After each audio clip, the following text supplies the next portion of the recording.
On December 31, 2021, NASA launched the NISAR satellite into low Earth orbit. NISAR is an acronym for NASA's Ice, Cloud and Land Elevation Satellite, a joint venture between NASA and the Indian Space Research Organization. After about 3 months of orbiting the planet, the satellite is now fully operational. And when it comes to NISAR's instruments, there are 2 main instruments, which are the L and C-band synthetic aperture radar or SAR and the 7-band fully accessible synthetic aperture radar or FPAR. The goal of these instruments is to measure changes in ice sheets, glaciers and the cryosphere, down to a resolution of 10 centimeters or 4 inches. The reason why this mission was started is because we need to know how water moves around the planet. Water plays a vital role in regulating our planet's climate, and we can see this when we look at where clouds form, where deserts are found, where rainforests are found, even where snow and ice exist. To better understand what's happening on Earth, we need to use satellites that can view the planet in different ways, like with infrared cameras to see the heat coming off of the surface, or radar, which is a type of radio wave that can penetrate clouds, smoke, and even light cover. There are already a number of satellites that use various forms of radar to map our planet from space. But this new satellite will be mapping our planet using 2 different types of radar waves,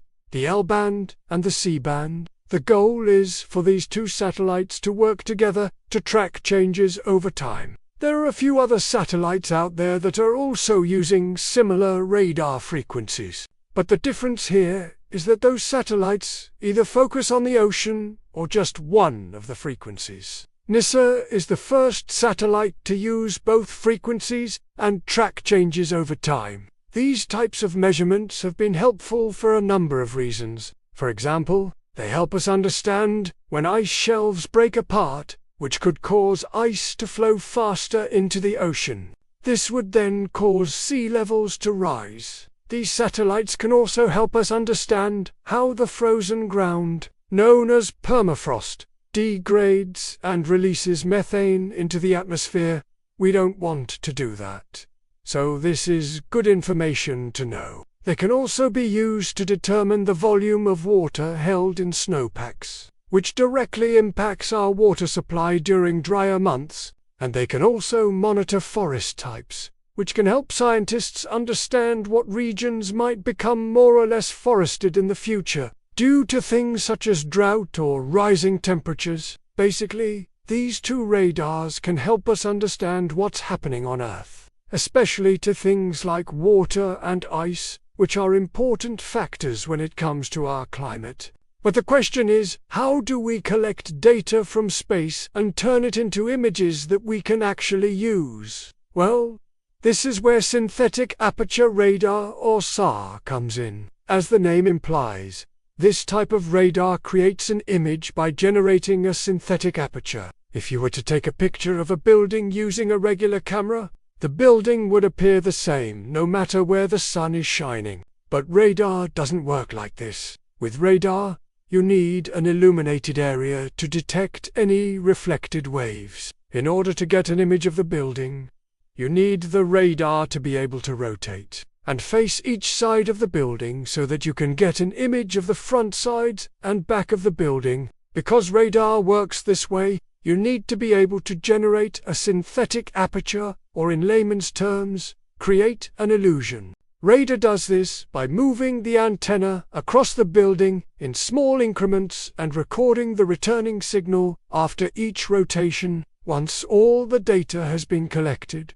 the computer can then combine all of the images together to create one complete image. So, the synthetic aperture radar on the NISAR satellite will emit a series of radar pulses towards the Earth's surface and record the returning signals. The radar will repeat this process every 45 days, and the frequency will change from the L-band to the C-band. This will allow scientists to compare the radar images over time and see any changes that have occurred.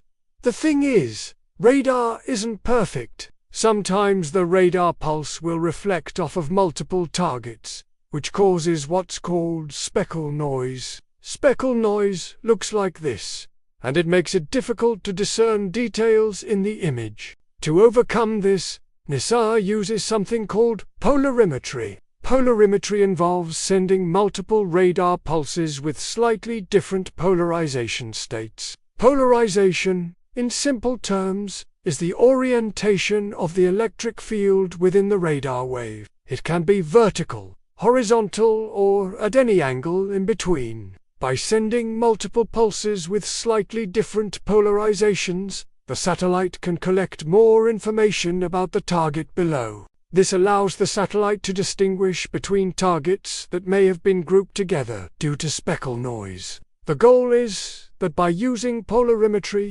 NISAR will be able to distinguish between different types of ice and vegetation, which will allow scientists to gain a better understanding of what's going on. NISAR's FAPA instrument will emit 4 separate radar pulses, one horizontally polarized, one vertically polarized, one with a diagonal polarization, and one with a circular polarization. The combination of these 4 radar pulses, along with the C-band radar from the other instrument, should give scientists an unprecedented amount of information when it comes to measuring the properties of materials on Earth's surface. Using this information, NISAR will be able to produce highly detailed maps of ice sheets, glaciers, and the cryosphere. And these maps will help us better understand what's happening to the ice and how it's changing over time. The data from the NISAR satellite will be freely available to the public once it's processed. And hopefully with this data, we can come up with some sort of solution when it comes to these problems that we're facing today. The mission is expected to last 6 years, but the instruments on board are expected to continue working well beyond that. When it comes to space, there are some very exciting things happening right now. There's people going to space, rovers exploring Mars, and rovers exploring Saturn's moon Titan.